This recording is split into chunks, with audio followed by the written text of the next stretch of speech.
My name is Victor Piotrowski. I'm two major programs that I'm involved in is CyberCore, Scholarship for Service program, and the other is Secure and Trustworthy Cyberspace. I'll talk about those in a second. But before I go to the my regular NSF pitch. Oops, did we lock the door?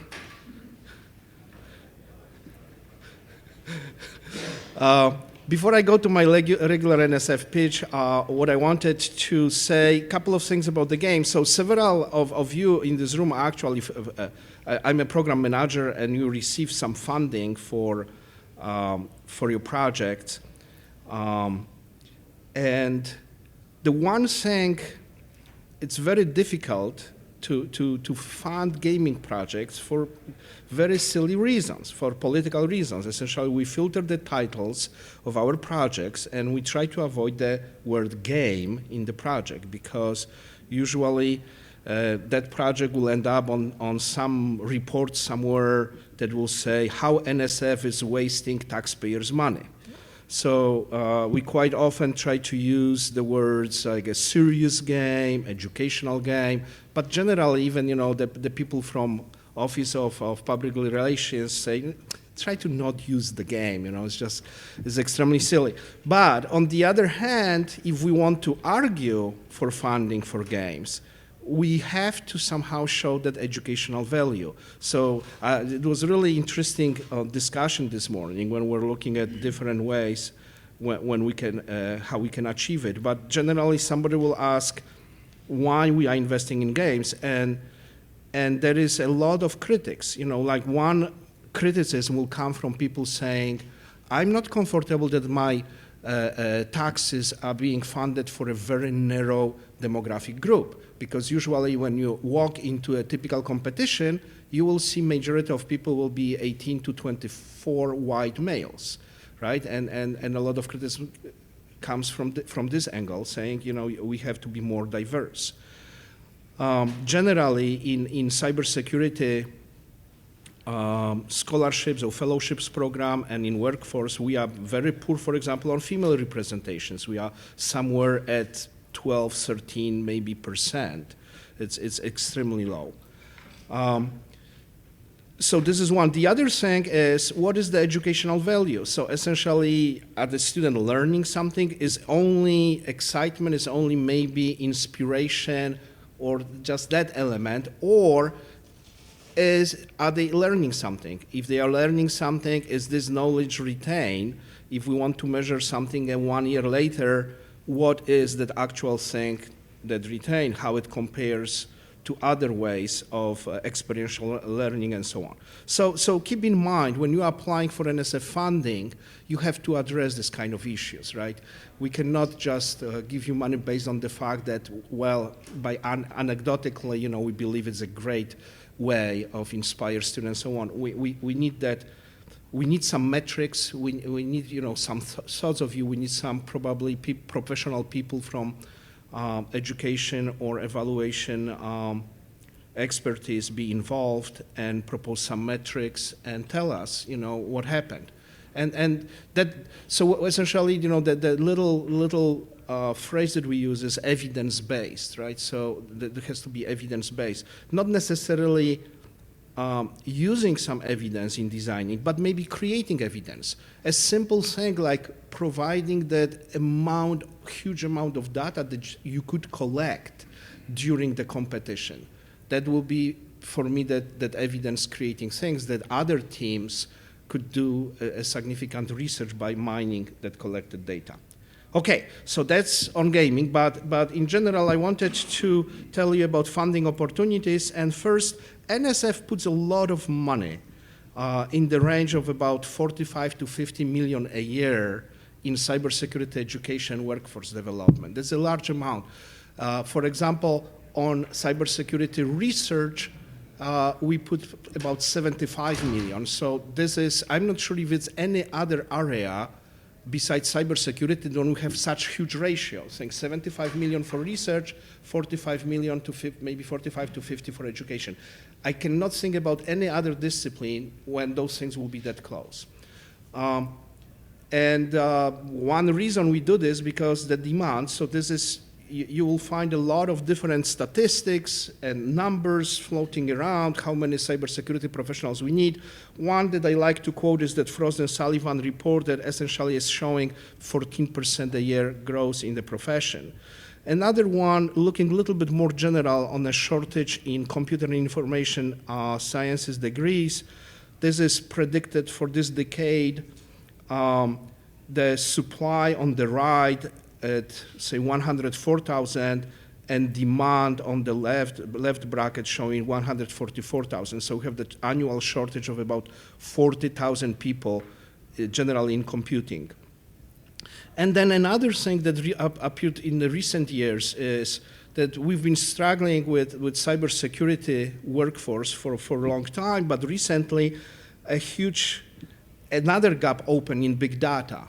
And now we have to compete against big data. There is a huge shortage between 140 to 190,000 people by 2018 in big data, data science, data analytics, and so on. And also think about the intersection of big data and cybersecurity. So both ways. So on one hand, thinking about using big data techniques in cybersecurity, and the other were securing the big data. So I would like to mention two programs that probably provide most of the funding in cybersecurity education. So one of them is called CyberCore Scholarship for Service. And I'll talk in a second about this more, but generally there are two ways of applying for funding. One is in something what is called capacity track, and another is scholarship track. And the other is secure and trustworthy cyberspace. We call it SATSI in our NSF speak. And we have an education perspective within SATSI when we fund cybersecurity education projects. So let me spend a few minutes on a CyberCore. So CyberCore is a very old program by NSF standards. It was started in 2001, and this program has essentially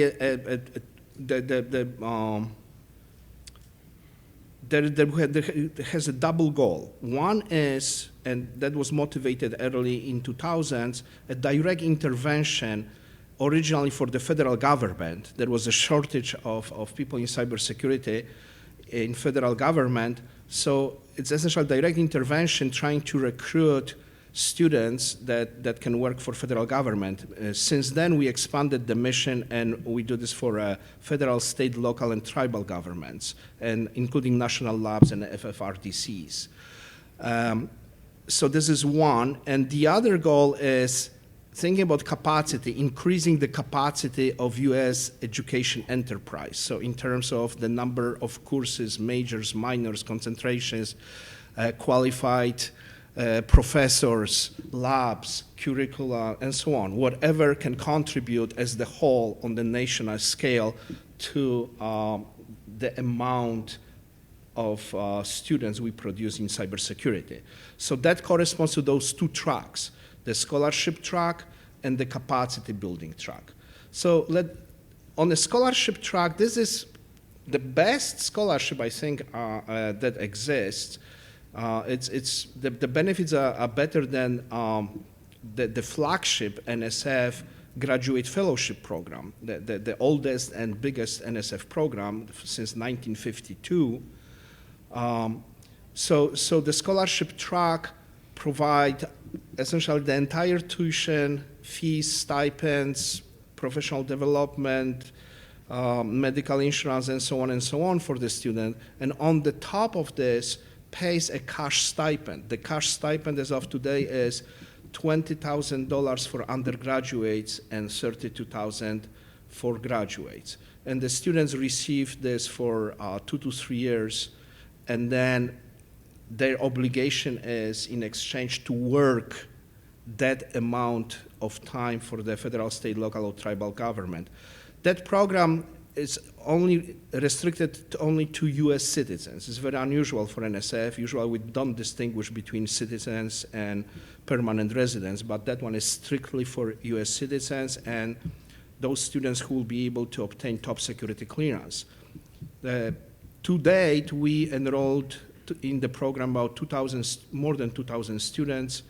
Our biggest customer is NSA and Department of Defense in general, and we work obviously with intelligence community, with Secret Service, CIA, FBI, the Department of Justice in general, but also we work with places like Library of Congress and Sergeant of Arms of the Senate. We send students to about 140 different federal agencies. We don't offer those scholarships directly to students. We offer those scholarships awards to universities. So typically, we give a multi-million award to a university for 5 years, and then university is responsible for recruiting the students and maintaining those awards. And then capacity building, and something that maybe in terms of the gaming projects, that's something that you might be more interested here. So there is a lot of myths, so let me address a couple of myths. So in scholarship track, there is a language saying that somehow you have to convince us that you have a mature program in cybersecurity, that if we give you $4 million, we are not wasting money. And one of the way of convincing us might be to show a designation from National Security Agency saying, I'm designated as the Center of Academic Excellence in Information Assurance. This is the designation that is not without controversy. It's about 180 institutions designated out of 3,000 educational institutions, so there is some fraction of this. Some other institutions don't approach this, so we don't insist on this. We say, that is one way of doing this for scholarship track. For the capacity track, there is not any requirement. There is no requirement whatsoever or any form. So this is the first myth. You don't need to be designated. You don't need to convince us about anything about your institution for the capacity track, right? Or we are interested just in your project and the qualifications of the team. The second false is that sometimes people think that capacity building project has to prepare the institution to eventually down the road apply for the scholarship. It's not true. Again, capacity in that very, very wide sense of building capacity nationwide, right, in cybersecurity education. Another question is that since we don't explicitly call for K-12, and a lot of projects here, even this morning, target K-12, that people think we are not allowed funding. I receive a lot of phone calls asking, oh, can I use part of the fund to support outreach to K-12? Yes, this is absolutely another myth. In fact, you are allowed. And the last myth here is sometimes people submit a project to different programs and say, well, since the deadlines are so close, if I submit my proposal to program A, I will not know if it is successful or not, and the deadline for program B comes.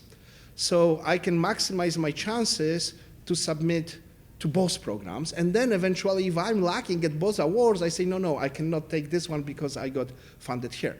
Okay, that looks like it's a good strategy from your point of view to maximize your chances. However, according to NSF Bible called GPG, or Grants Proposal Guide, this is not allowed.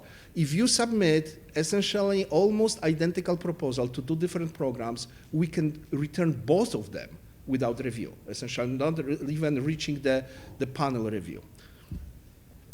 Now, I wanted to show you now in this SATSI program, in the education perspective. I'm going to show you, unfortunately, 2014 awards are being processed right now, and actually, what can I say? Well, all I can say that one of the projects that we had a talk this morning will be actually funded, or maybe is being funded as we speak. It's very close, but I cannot show you the complete list of 2014 awards because generally the letters of awards being printed right now. But this is a 2013 2013 awards from the SATSI education perspective. And that's, I think, is something that the project that we are talking about today perfectly fit into the scope. The one I would like to mention, somebody talked about that Cybersecurity Competition Federation, right? That is one of the projects was funded last year. We have projects. Oh, anyway, is there any way to share those? Are you sharing those slides?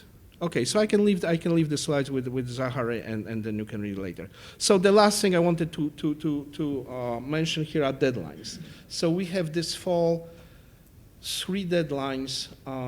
The scholarship track has the deadline in mid-October, the capacity track in mid-November, and the SATSI education perspective mid-December. The capacity, the EGU perspective has a limit of 300,000. The capacity building projects can be up to, I believe, 900,000. And obviously, if they are longer in duration. And that's essentially all I had. If you have a few minutes left, I can maybe answer any questions if you have any.